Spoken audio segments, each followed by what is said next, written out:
নমস্কার। এখন স্টোরি টাইমে আপনাদের সকলকে স্বাগত। আজ রবীন্দ্রনাথ ঠাকুরের লেখা একটি ছোট গল্প অবলম্বনে আমাদের নিবেদন আমারে বাঁধবি তোরা।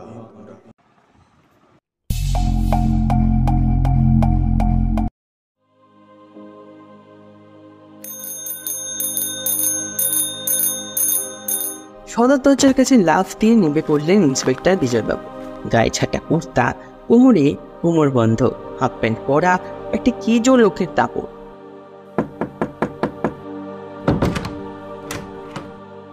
ঢুকতে না ঢুকতে স্ত্রী সৌদামিনী একেবারে ঝঙ্কার দিয়ে উঠলেন। এমন করে আর যে পারি নে, রাত্রির পর রাত্রির খাবার আগলে রাখি। বলি, তুমি কত চোর টাকা ধরলে? হ্যাঁ, সাধু সচ্ছল তো বোধহয় বাদ গেল না। আর ওই একটা লোক হয়েছে অনিল মিত্তির, তার পিছনে পিছনে তাড়া করে বেড়াচ্ছ, আর সে তোমার নাকের ডগায় এসে বুড়ো আঙুল নাচিয়ে যাচ্ছে, দৌড়ে পালাচ্ছে। কোথায় যে যাচ্ছে তা না আছে ঠিক না ঠিকানা। বেশুদ্ধ লোক, তোমার এই কাণ্ড কারখানা দেখে যে হেসে খুন সে খবর রাখো। এ যেন সার্কাসের খেলা চলছে। আমার ওপরে ওর নেক নজর আছে। কি ভাগ্যিস, ও বেলে খালাস আসামি বটে, তবু পুলিশে না রিপোর্ট করে কোথাও যাবার হুকুম নেই। তাই আমাকে সেদিন চিঠিতে জানিয়ে গেল, ইন্সপেক্টর বাবু ভয় পাবেন না, সবার কাজ সেরেই আমি ফিরে আসছি। কোথায় সভা তার কোনো সন্ধান নেই। পুলিশেও যেন ভেলকি খেলছে। শুনো তবে, আজ রাত্রির খবর দি, শুনলে তোমার তাক লেগে যাবে। লোকটার কি আসপদ্দা, কি বুকের পাটা গো। রাত্রির তখন 2টো হবে, আমি তোমার খাবার আগলে বসে আছি, একটু ঝিমুনি এসেছে। হঠাৎ চমকি উঠে দেখি তোমাদের ওই অনিল ডাকাত আমাকে পেন নাম করে বললে, দিদি, আজ ভাইফোঁটার দিন, মনে আছে তো? ফোঁটা নিতে এসেছি। আমার আপন দিদি এখন চট্টগ্রামে কি সব চক্রান্ত করছে, কিন্তু ফোঁটা আমি চাই, ছাড়বো না। এই বসলুম। সত্যি কথা তোমাকে কি বলবো গো, আমার মনের মধ্যে যেন উছলে উঠল স্নেহ। মনে হলো এক রাত্রির জন্য আমি আমার ভাইকে পেয়েছি। সে বললে, দিদি, আজ এই 3 দিন কোনো মতে আতপেটা খেয়ে বনে জঙ্গলে ঘুরেছি। আজ তোমার হাতের ফোঁটা আর তোমার হাতের অন্ন নিয়ে আবার আমি উধাও হব। তাই তোমার জন্য যে ভাত বেড়ে রেখেছিল, তাই আমি তাকে আদর করে খাওয়ালুম। বললুম, এবেলা তুমি পালাও, তার আসবার সময় হয়েছে।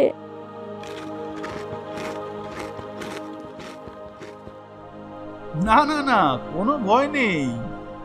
তিনি তো আমারই সন্ধানে চিতল বেড়ে গেছেন। ফিরতে অন্তত 3টে বাজবে।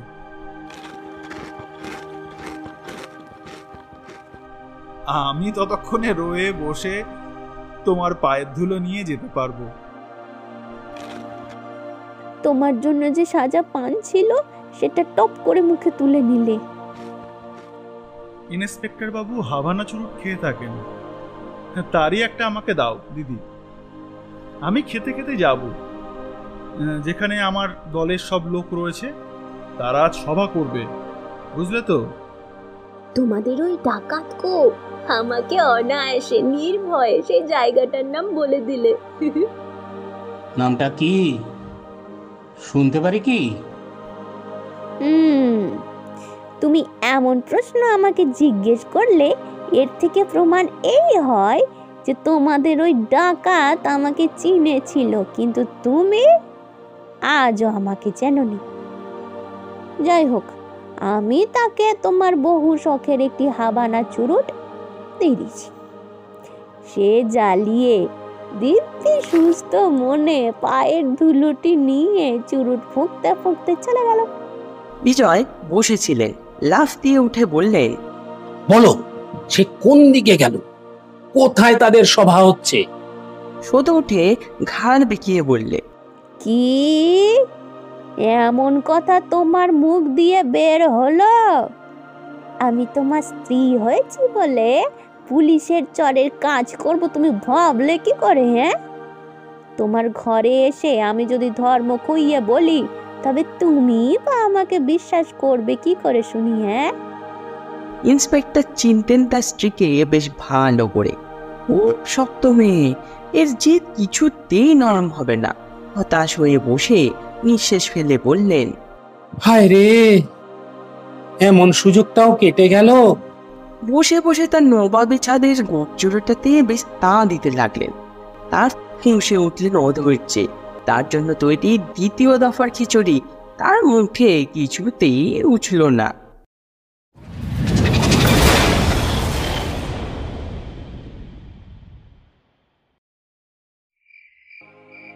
কি গো, তুমি যে নেট তো জুড়ে দিয়েছো, তোমার মাটিতে পা পড়ছে না? ডিস্ট্রিক্ট পুলিশের সুপারিনটেন্ডেন্টের নাগাল পেয়েছো নাকি? পেয়েছি বই কি। কিরকম শুনি? আমাদের যে চর নিতাই চক্রবর্তী, সে ওদের ওখানে চরগিরি করে। তার কাছে শোনা গেল আজ মোচকাঠির জঙ্গলে ওদের একটা মস্ত সভা হবে। সেটাকে ঘেরাও করার বন্দোবস্ত হচ্ছে। ভারী জঙ্গল। আমরা আগে থাকতে লুকিয়ে সার্ভেয়ার পাঠিয়ে তন্ন তন্ন করে সার্ভে করে নিয়েছি। কোথাও আর লুকিয়ে পালাবার ফাঁক থাকবে না। তা তোমাদের বুদ্ধির ফাঁকের মধ্যে দিয়ে বড় বড় ফুটোই থাকবে। বলি, অনেক তো লোক হাসিয়েছো, আর কেন এবার ক্ষান্ত দাও। সে কি কথা শুধু? এমন সুযোগ আর পাবো না। এই শোনো, এই আমি তোমাকে বলে দিচ্ছি, আমার কথা শোনো। ও মোচকাঠির জঙ্গল ও সব বাজে কথা। সে তোমাদেরই ঘরের আনাচে কানাচে ঘুরছে, তোমাদের মুখের উপরে তুড়ি মেরে দৌড় দেবে। এ আমি তোমাকে বলে দিলুম। তা তুমি যদি লুকিয়ে তাদের ঘরের খবর দাও তাহলে সবই সম্ভব হবে। দেখো বাবু, অমন চালাকি করো না। বোকামি করতে হয় পেট ভরে করো। অনেকবার করেছো, কিন্তু নিজের ঘরের বউকে নিয়ে। কথাটা চাপা করলো চোখের উপর আঁচল চাপার সঙ্গে। শুধু আমি দেখছি যে এই একটা বিষয়ে তোমার হাতটাটুকুও সয় না। তা সত্যি, পুলিশের ঠাট্টাতেও যে গয় দাঁত বসে গা। এসব কথা রাখো। বলি, এখন কিছু খেয়ে নেবে কিনা বলো? তা নেব, সময় আছে। সব একেবারে পাকাপাকি ঠিকঠাক হয়ে গেছে। দেখো, আমি সত্যি কথাই বলবো। তোমরা যা কানাকানি করো তা যদি জানতে পারতুম তাহলে ওদের কাছে ফাঁস করে দেওয়া কর্তব্য মনে করতুম, বুঝলে? সর্বনাশ! কিছু শুনেছ নাকি তুমি? তোমাদের সংসারে চোখ কান খুলে রাখতেই হয়। কিছু কানে যায় বই কি? কানে যায়। আর তারপরে চণ্ডীদাস বলেছেন, কানের ভিতর দিয়া মরমে পশিল গো, আকুল করিয়া দিল প্রাণ। আহা, তোমার ওই ঠাট্টাতেই তুমি জিতে যাও। কোনটা যে তোমার আসল কথা ধরা যায় না। তা বুঝবার বুদ্ধি যদি থাকতো তবে এই পুলিশ ইন্সপেক্টরের কাজ তুমি করতে না। এর চেয়ে বড় কাজে এই সরকার বাহাদুর তোমাকে লাগিয়ে দিতেন বিশ্বহিতৈষীর পদে। বক্তৃতা দিতে দিতে দেশে বিদেশে জাল ফেলতে তুমি। সর্বনাশ! তাহলে সেই যে মেয়েটির গুজব শোনা যাচ্ছে সে দেখি আমার ঘরেরই ভিতরকার। ওই দেখো, ওই কুকুরটা চেঁচিয়ে মরছে, তাকে খাইয়ে ঠান্ডা করে আসি। আমার হয়েছে যত জ্বালা। আমি এক্ষুনি গিয়ে লাগাবো ওই কুকুরটাকে আমার পিস্তলের গুলি। সতু তার স্বামী কাপড় ধরে টেনে বললে, না, কখনো তুমি যেতে পারবে না। কেন? তুমি সামনে গিয়ে দাঁড়ালেই একেবারে টুটি ক্যাক করে চেপে ধরবে। ও বড় বদমাইশ কুকুর, ও কেবল আমাকেই চেনে। একটা খবর পেয়েছি শুধু, সেই অনিল লোকটা হরবোলা, ও সব জন্তুরই নকল করতে পারে। রোজ রাত্রি 2টোর সময় ওই যে তোমায় ডাক দিচ্ছে না, তাই বা বলি কি করে? শেষকালে আমাকে সন্দেহ? এই রইল তোমার ঘর কন্যা পড়ে, আমি চললুম আমার ভগ্নিপতির বাড়িতে। এ বলে সে উঠে পড়ল। আরে কোথায় যাও? ভালো মুশকিল, নিজের ঘরের স্ত্রীকে ঠাট্টা করব না, আমি ঠাট্টার জন্য পরের ঘরের মেয়ে পাই কোথায়? এর পেলেই বা শান্তি রক্ষা হবে কি করে শুনি? কে জোর করে ধরে বসালেন। সতু কেবলই চোখ মুছতে লাগলো। আহা, কি করছো? কাঁদো কেন? সামান্য একটা ঠাট্টা নিয়ে? না, তোমার এই ঠাট্টা আমার সইবে না, আমি বলে রাখছি। আচ্ছা আচ্ছা, ব্যাস ব্যাস, রইল। এখন তুমি আরামে নিশ্চিন্ত হয়ে তোমার কুকুরকে খাইয়ে এসো। ও আবার কাটলেট নইলে খায় না, পুডিং না হলে পেট ওর ভরে না। সামান্য কুকুর নিয়ে তুমি অত বাড়াবাড়ি করো কেন, তা আমি বুঝতেই পারি না। তোমরা পুরুষ মানুষ, বুঝবে না। পুত্রহীনা মেয়ের বুকে যে স্নেহ জমে থাকে, সে যে কোনো একটা প্রাণীকে পেলে তাকে বুকের কাছে টেনে নেয়। ওকে একদিন না দেখলে আমার মনে কেবলই ভয় হতে থাকে, কে ওকে কোন দিক থেকে ধরে নিয়ে চলে গেল। তাই তো আমি ওকে এত যত্নে ঢেকে ঢুকে রাখি। কিন্তু আমি বলে দিচ্ছি শুধু, কোনো জানোয়ার এত আদরে বেশি দিন বাঁচতে পারে না। তা যতদিন বাঁচে ভালো করেই বাঁচুক। বিজয়বাবু বিশ্রাম করতে লাগলেন। ইতিমধ্যেই পুলিশের দলবল একেবারে জুটে গেল। চলল সবাই আলাদা আলাদা করে রাস্তায় মুচকাটের দিকে। বহু দূরের পথ, প্রায় রাত হয়ে গেল যেতে আসতে।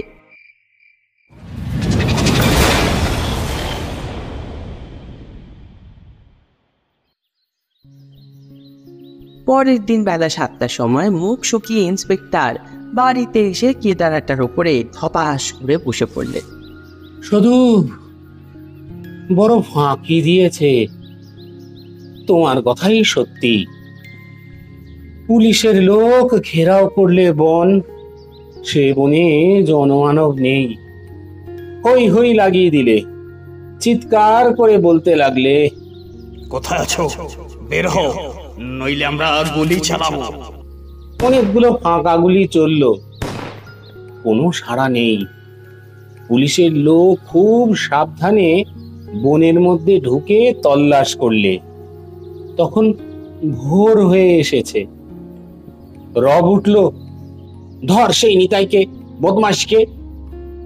নিতাইয়ের আর ঠিকই দেখা যায় না। একখানা চিঠি পাওয়া গেল, কেবল এই কটি কথা। আসামি নিরাপদ, দিদিকে আমার প্রণাম জানাবেন। ইতি অনিল। দেখো দেখি কি কাণ্ড, এর মধ্যে আবার তোমার নাম জড়ানো কেন? শেষকালে? হ্যাঁ, শেষকালে আবার কি? হ্যাঁ, শেষকালে আবার কি? পুলিশের ঘরের গিন্নি কি আসামির ঘরের দিদি হতেই পারে না?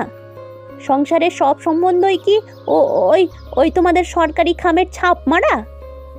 আমি আর কিচ্ছু বলবো না, এখন তুমি সও, একটু ঘুমাও দেখি।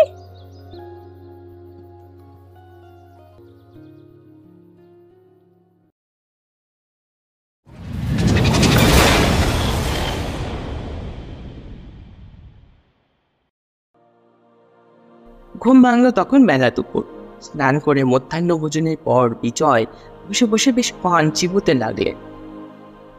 আর পান চিবোতে চিবোতেই তিনি বললেন, লোকটার চালাকির কথা কি আর তোমাকে বলবো।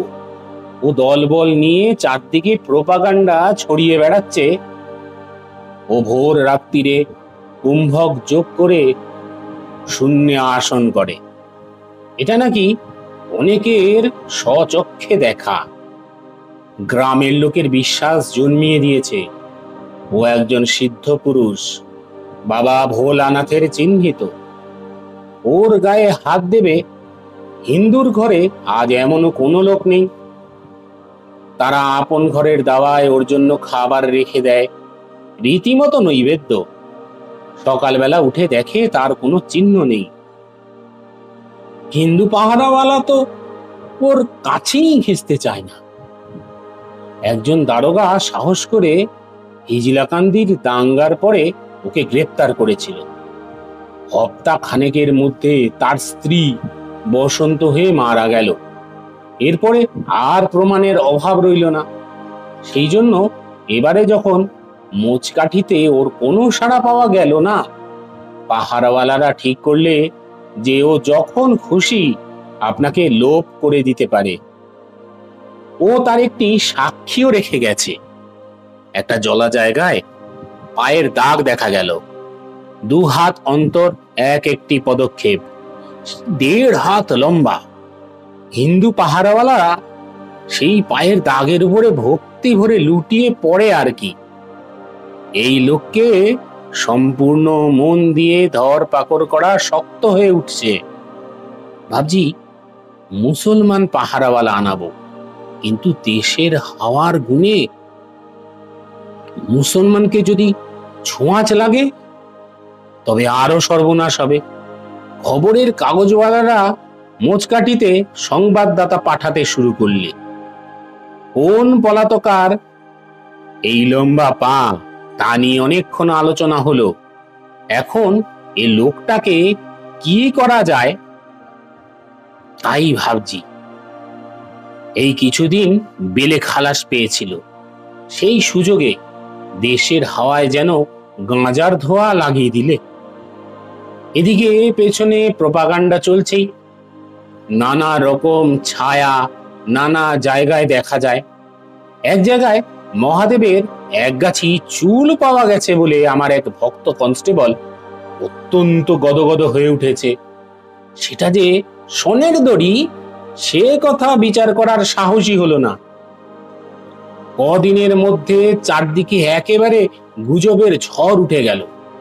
মোচকাঠিতে ওই পায়ের চিহ্নের উপরে মন্দির বানাবে বলে একজন ধনী মারোয়ারি 30,000 টাকা দিয়ে বসেছে। একজন ভক্ত পাওয়া গেল, তিনি ছিলেন একসময় ডিস্ট্রিক্ট জজ। তার কাছে বসে অনিল ডাকাত শিব সংহিতার ব্যাখ্যা শুরু করে দিলে। লোকটার পড়াশুনো আছে, এমনি করে ভক্তি ছড়িয়ে পড়তে লাগলো। এবারকার বেলের মেয়াদ শেষ হয়ে গেলে পর ওর নামে সাক্ষী জোগাড় করা প্রায় অসম্ভব হয়ে পড়বে। এই অনিল ডাকাতকে নিয়ে এই তো আমার এক মস্ত সমস্যা বাঁধলো। শুধু তুমি জানো বোধ হয় এদিকে আর এক সংকট বেঁধেছে। আমার মামাতো ভাই গিরিশ, সে হাতিবাঁধা পরগনায় পুলিশের দারোগাগিরি করে। কর্তব্যের খাতিরে একজন কুলীন ব্রাহ্মণের ছেলের হাতে হাত করা লাগিয়েছিল। সেই অবধি গ্রামের লোকেরা তাকে জাতে ঠেলবার মন্ত্রণা করছে। এদিকে তার মেয়ের বিয়ের বয়স পেরিয়ে যায়। যে পাত্রই জোটে তাকে ভাঙিয়ে দেয় গ্রামের লোক। পাত্র যদি বা জোটে তবে পুরুত জোটে না। দূর গ্রাম থেকে পুরুতের সন্ধান পেল, কিন্তু হঠাৎ দেখা গেল সে কখন দিয়েছে দৌড়। এবারে একটা কিনারা পাওয়া গেছে। বৃন্দাবন থেকে এক বাবাজি এসে হঠাৎ আমার হেড কনস্টেবলের বাড়িতে আড্ডা দিলেন। সৎ ব্রাহ্মণ, খাইয়ে দাইয়ে আমরা সবাই মিলে তাকে খুশি করাচ্ছি। তাকে রাজি করানো গেছে। এখন গ্রামের লোকের হাত থেকে তাকে বাঁচিয়ে রাখতে হবে। শুধু তুমিও এ কাজে সাহায্য করো। ও মা, করবো না তো কি? ও তো আমার কর্তব্য। আহা, তোমাদের গিরিশের মেয়ে, আমাদের মিনু গো, সে তো কোনো অপরাধ করেনি, তার বিয়ে তো হওয়াই চাই। আনো তোমার বৃন্দাবনবাসীকে। আমি জানি ওইসব স্বামীজিদের কি করে আদর যত্ন করতে হয়। এলেন বৃন্দাবনবাসী, বুকে লুটিয়ে পড়ছে সাদা দাড়ি, একেবারে ঠিক নারদ মুনির মতো। শুধু ভক্তিতে গদগদ হয়ে পায়ের কাছে লুটিয়ে পড়ল। পাড়ার লোক তার প্রণামের ঘটা থেকে হেসে আর বাঁচে না। রবিনা এক প্রতিবেশী মুচকি হেসে বললেন, সাধু সন্ন্যাসীদের প্রতি তোমার এত ভক্তি হঠাৎ জেগে উঠলো কি করে? শুধু হেসে বললে, দরকার পড়লেই ভক্তি উঠলে ওঠে গো। বাবা ঠাকুরেরা পায়ের ধুলো নিলে গলে যান। মিনুর বিয়ে না হওয়া পর্যন্ত আমার ভক্তিটাকে টিকিয়ে রাখতে হবে।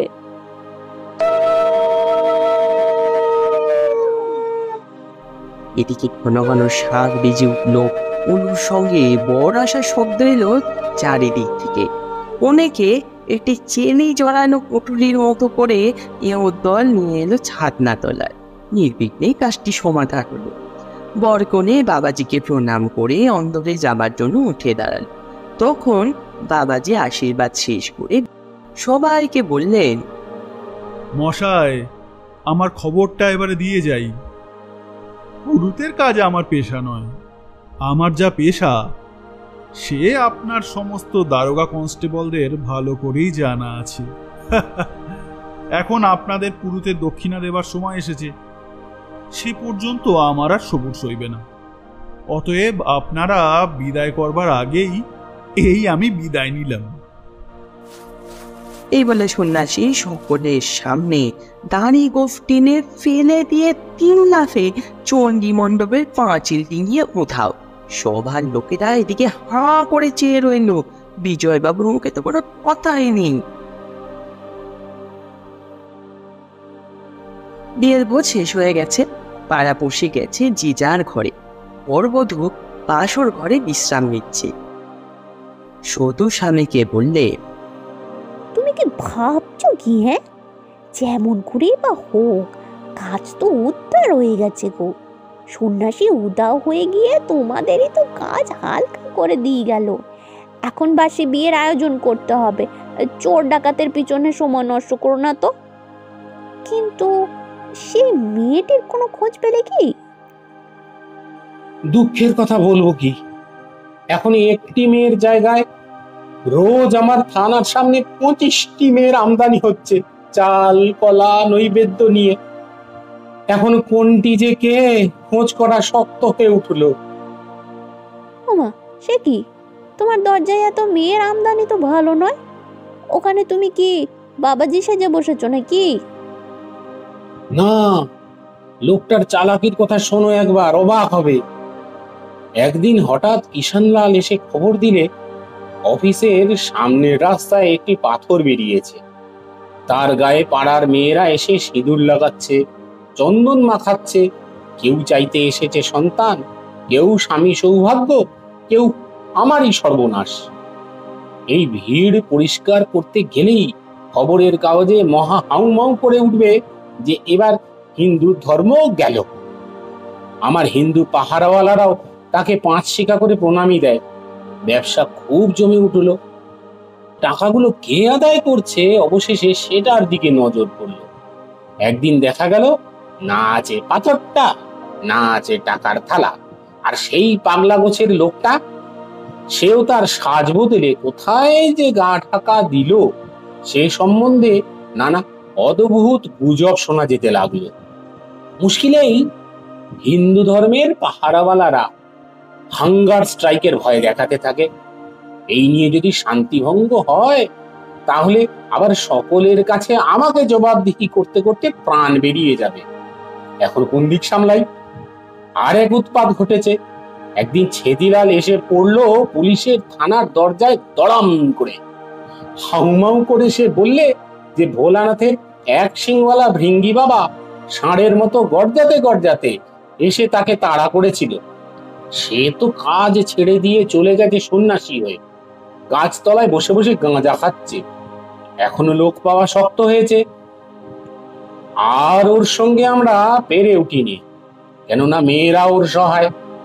ও তাদের বশ করে নিয়েছে। ওর গল্প যতই শুনি আমার তো মন টলমল করে ওঠে। দেখো, সর্বনাশ করো না যেন। না, বলি তোমার কোনো ভয় নেই, আমার অত সৌভাগ্য নয়।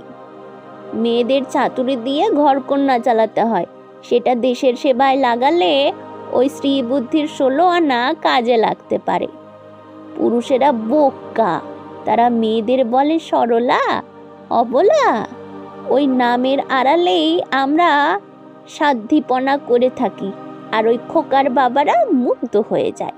আমরা অবলা অথলা, কুকুরের গলায় শিকলের মতো এই খ্যাতি আমরা গলায় পরে থাকি, আর তোমরা আমাদের পিছন পিছন টেনে নিয়ে বেড়াও। তার চেয়ে সত্যি কথা বলো না কেন? সুযোগ পেলে তোমরাও ঠকাতে জানো, আর সুযোগ পেলে আমরাও ঠকাতে জানি। আমরা অত বোকা নই যে শুধু ঠকবই আর ঠকাবো না। বুড়িগুলো বলে যে শুধু বড় লক্ষ্মী, অর্থাৎ রাঁধতে বাড়তে ঘর নিকোতে শুধুর কোনো ক্লান্তি নেই। এইটুকু, মাত্র এইটুকু বেড়ার মধ্যে আমাদের সুনাম। দেশের লোক না খেতে পেয়ে মরে যাচ্ছে, আর যারা মানুষের মতো মানুষ তাদের হাতে হাত করে পড়ছে। আমরা আমরা রেঁধে বেড়ে বাসন মেজে করছি সতীসাধ্বীগিরি। আমরা অলক্ষী হয়ে যদি কাজের মতন একটা কাজ করতে পারতাম তাহলে আমাদের রক্ষা ছিল। এই আমি তোমাকে বলে রাখলুম। আমাদের ছদ্মবেশ খুঁজে দেখো তো একবার, দেখবে হয়তো কোথাও লুকিয়ে আছে কলঙ্কের চিহ্ন, কিন্তু তার সঙ্গে সঙ্গেই আছে জ্বলন্ত আগুনের দাগা। নিছক আরামের খালাই দাগ নয়। মেরেছি, কিন্তু মরেছি তার অনেক আগে। সংসারে মেয়েরা দুঃখেরই কারবার করতে এসেছে, সেই দুঃখ কেবল আমি ঘরকন্যার কাজে ফুঁকে দিতে পারবো না। আমি চাই সেই দুঃখের আগুনে জ্বালিয়ে দেব দেশের যত জমানো হাস্তাকুর। লোকে বলবে না সতী, বলবে না সাধ্বী, বলবে দজ্জাল মেয়ে। এই কলঙ্কের তিলক আঁকা ছাপ পড়বে তোমার সদূর কপালে। আর তুমি যদি মানুষের মতো মানুষ হও তবে তার গুমর বুঝতে পারবে ঠিক। তোমার মুখে ওরকম কথা আমি ঢের শুনেছি, তারপরেও দেখেছি সংসার যেমন চলে তেমনি চলছে।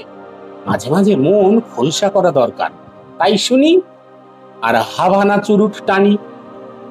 যাই হোক না কেন, আমি জানি আমি যাই করি না কেন শেষ পর্যন্ত তুমি আমাকে ক্ষমা করবেই, আর সেই ক্ষমায় যথার্থ পুরুষ মানুষের লক্ষণ। যেন শ্রীকৃষ্ণের বুকে ভৃগুর পদচিহ্ন। তোমার সেই ক্ষমার কাছেই তো আমি হার মেনে আছি গো। মিথ্যা স্তব করব না। পুলিশের কাছে তোমার খবরদারির শেষ নেই, কিন্তু আমাকে তুমি চোখ বুজে বিশ্বাস করে এসেছো। যদিও সবসময় সেই বিশ্বাসের যোগ্যতা আমার ছিল না, আমি এই জন্যেই তোমাকে ভক্তি করি। আমার ভক্তি শাস্ত্র মতে পড়া নয় গো, শাস্ত্র মতে পড়া নয়। শুধু আর কেন, পেট ভরে যা বলবার সে তো বলে গেলে। এখন তোমার এই কুকুরটাকে খাওয়াতে যাও, বড্ড চেঁচাচ্ছে, ও আমাকে ঘুমোতে দেবে না। আমি ভাবছি আমাকে এবার ছুটির দরখাস্ত দিতে হবে।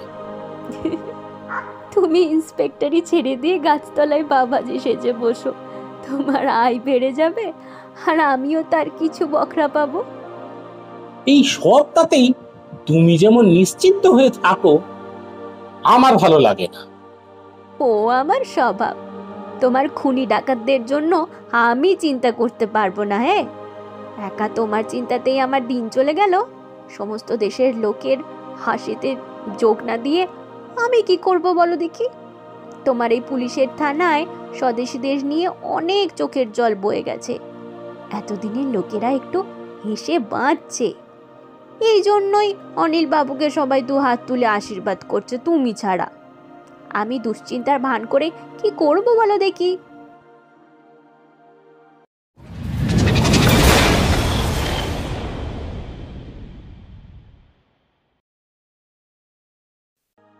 দেখো শুধু, এবারে আমি তোমার শরণাপন্ন। তা তুমি কবে আমার শরণাপন্ন হওনি শুনি? এই জন্যই তো তোমাকে সবাই স্ত্রৈণ বলে।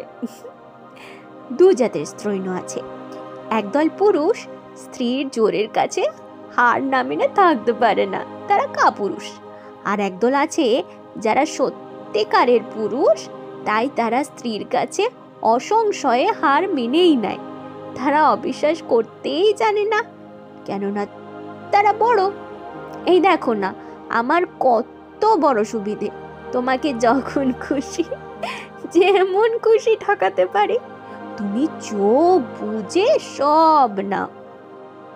শুধু কি স্পষ্ট স্পষ্ট তোমার কথাগুলো গো। সে তোমারই গুণে কর্তা, সে তোমারই গুণে। এবারে কাজের কথাটা শুনে নাও, ওসব আলোচনা পরে হবে।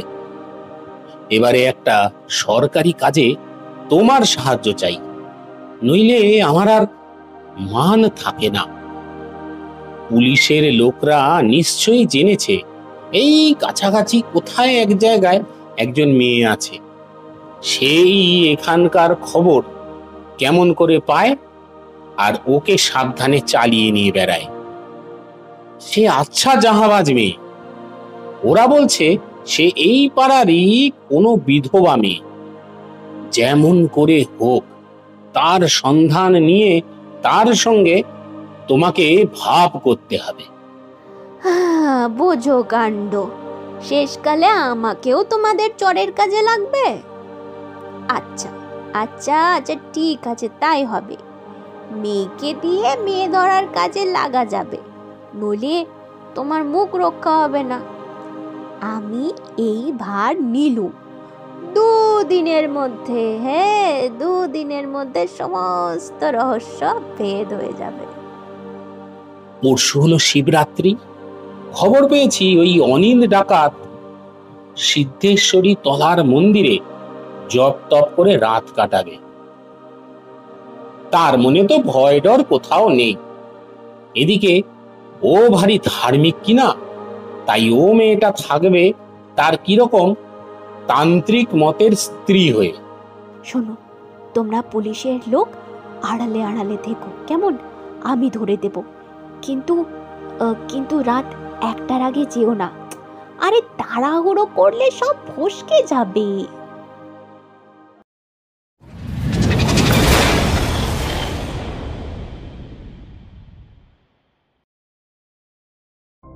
অমাবস্যার রাত 1টা বেজেছে, পায়ে জুতো খোলা দুটো একটা লোক অন্ধকারে নিঃশব্দে এদিকে ওদিকে ঘুরে বেড়াচ্ছে। বিজয়বাবু মন্দিরের দরজার কাছে এসে দাঁড়ালেন। একটা লোক চুপি চুপি তাকে ইশারা করে ডাকলে, সেই ঠাকুরনটি আজ মন্দিরের মধ্যে এসেছে, তাতে সন্দেহ মাত্র নেই। তিনি বিখ্যাত কোনো যোগিনী ভৈরবী। দিনের বেলা কারো চোখেই পড়েন না। রাত্রি 1টার পর শুনেছি নটরাজের সঙ্গে তাঁর নৃত্য। একটা লোক দৈবাত দেখেছিল, সে পাগল হয়ে বেড়াচ্ছে চারিদিকে। হুজুর, আমরা মন্দিরে গিয়ে ওই ঠাকুরনের গায়ে হাত দিতে পারবো না, এমনকি চোখে দেখতেও পারবো না। এই বলে রাখছি, আমরা ব্যারাকে ফিরে যাব ঠিক করেছি। আপনি একলা যা পারেন করবেন। একে একে তারা সবাই চলে গেল নিঃশব্দ। বিজয়বাবু যতই বড় এখানে লোক হন না কেন, তার যে ভয় করছিল না এই কথা বলা যায় না। তার বুক দূর দূর করছে। তখন দরজার কাছ থেকে মেয়েলি গলায় আওয়াজ শোনা যাচ্ছে, ধৈনিত্যং মহেশং রজতগিরিনিভং চারুচন্দ্রবতংসং। কে? বিজয়ের গায়ে কাঁটা দিয়ে উঠতে লাগলো। ভাবলেন কি করা যায়। একসময় সাহসে ভর করে দিলেন দরজায় ধাক্কা।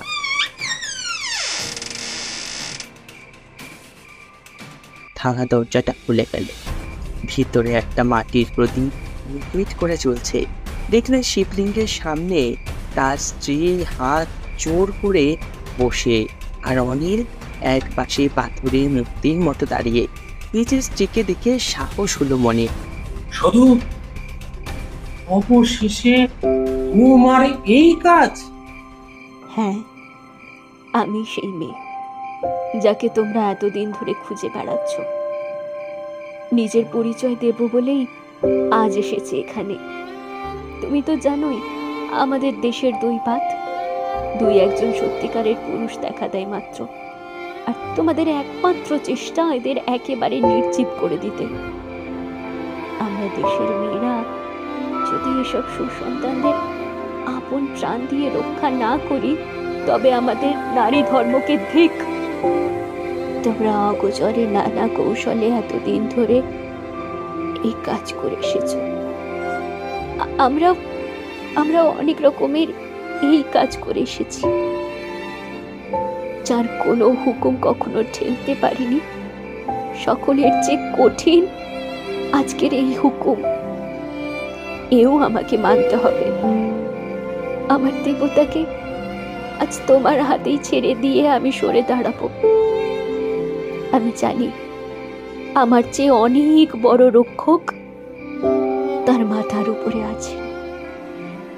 দুদিন পরে সমাজের সঙ্গে আমার সম্বন্ধ কিরকম নিন্দায় ভরে উঠবে তা আমি জানি। এই লাঞ্ছনা আমি মাথায় করে নেব। কখনো মনে করো না চাতুরি করে তোমার স্ত্রীকে বাঁচিয়ে এই মানুষকে আলাদা নালিশে চড়াতে পারবে। আমি চিরদিন আমি তার পিছন পিছন থেকে শাস্তির শেষ পালা পর্যন্ত রয়ে যাব। তুমি সুখে থেকো, তোমার কোনো ভয় নেই। তুমি ইচ্ছা করলেই নতুন সঙ্গিনী পাবে, সংসার পাবে। শোনো, আর যা করো দয়া করে আমাকে দয়া করো না। আমার চেয়ে অনেক বড় যারা, তুমি তাদের তা করনি। সেই নিষ্ঠুরতার অংশ নিয়ে মাথা নিচু করে আমি তোমার কাছ থেকে বিদায় নেব। প্রাণপণে তোমার সেবা করেছি, ভালোবেসে প্রাণপণে তোমাকে বঞ্চনা করেছি কর্তব্যবোধে। এই তোমাকে জানিয়ে গেল, এরপরে হয়তো আর সময় পাবো না। শুধুর কথায় বাধা দিয়ে অনিল বলে উঠল, বিজয়বাবু, আজ আমি ধরা দেব বলেই স্থির করে এসেছিলাম। আমার আর কোনো ভাবনা নেই, আমার কাজ শেষ হয়ে গেছে। আপনি সদুর কথায় ভরকাবেন না। ও এক অতি অসাধারণ মেয়ে, জন্মেছে আমাদের দেশে, একেবারে খাপছাড়া সমাজে। খুব ভালো করেই চিনেছি আমি ওকে, আর চিনি বলেই আপনাকে বলছি, ও নিষ্কলঙ্ক। যে কঠিন কর্তব্য আমরা মাথায় নিয়ে দাঁড়িয়েছি, সেখানে ভালোবাসার কোনো ফাঁক নেই। আছে কেবল আপনাকে জলাঞ্জলি দেওয়া। বিশ্ব সংসারের লোক শুধু সম্বন্ধে কিচ্ছু জানবে না। আপনার কোনো ভয় নেই। ওকে নিয়ে আপনি মন্দিরের সুড়ঙ্গ পথ দিয়ে বাড়ি চলে যান, আর আমি অন্যদিক দিয়ে পুলিশের হাতে এক্ষুনি ধরা দিচ্ছি। এই সঙ্গে একটা কথা আপনাদের জানিয়ে রাখি, আমাকে আপনারা বাঁধতে পারবেন না। রবি ঠাকুরের একটা গান আমার কণ্ঠস্থ।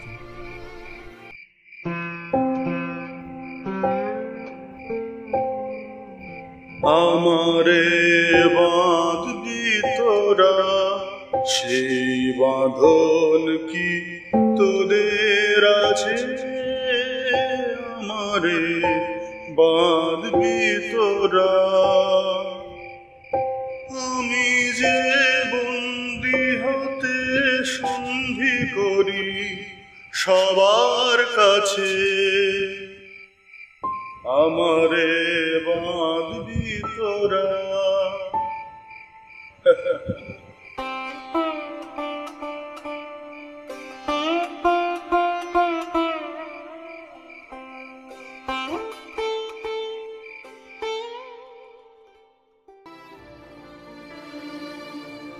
হঠাৎ গিয়ে উঠল বিদেশি। সহসা মন্দিরের ভিত থরথর করে কেঁপে উঠল গলার জোরে। এই গান অনেকবার গেয়েছি, আবার গাইব। তারপরে চলবো আফগানিস্তানের রাস্তা দিয়ে, যেমন করে হোক পথ করে নেব। আপনাদের সঙ্গে এই আমার কথা রইল। আর 15 দিন পরে খবরের কাগজে বড় বড় অক্ষরে বের হবে, অনিল বিপ্লবী পলাতক। আজ প্রণাম হই, চললাম। হঠাৎ বিজয়ের হাত কেঁপে উঠল। টর্চটা মাটিতে পড়ে গেল হাত থেকে। মুখের ওপর 2 হাত চেপে বসে পড়লেন। প্রদীপটাও দমকা বাতাসে শেষ হয়ে গেছে অনেক আগে।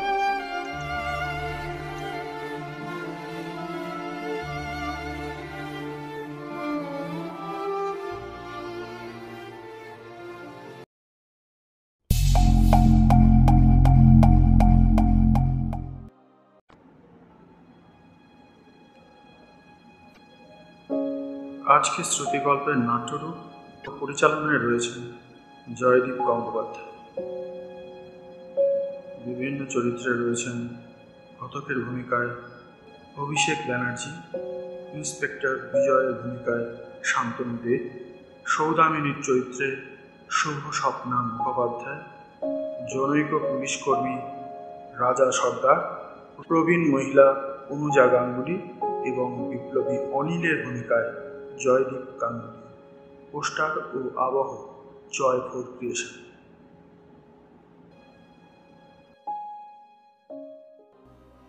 আমাদের আজকের গল্পটি আপনাদের কেমন লাগলো কমেন্টস করে আমাদের জানাবেন। আর ভালো লাগলে অবশ্যই লাইক এবং শেয়ার করে আমাদেরকে উৎসাহিত করবেন। আমরা ফিরে আসবো এরকমই কিছু আকর্ষণীয় গল্প নিয়ে। আমাদের সঙ্গে থাকতে আমাদের চ্যানেলটি সাবস্ক্রাইব করে নিন। ধন্যবাদ।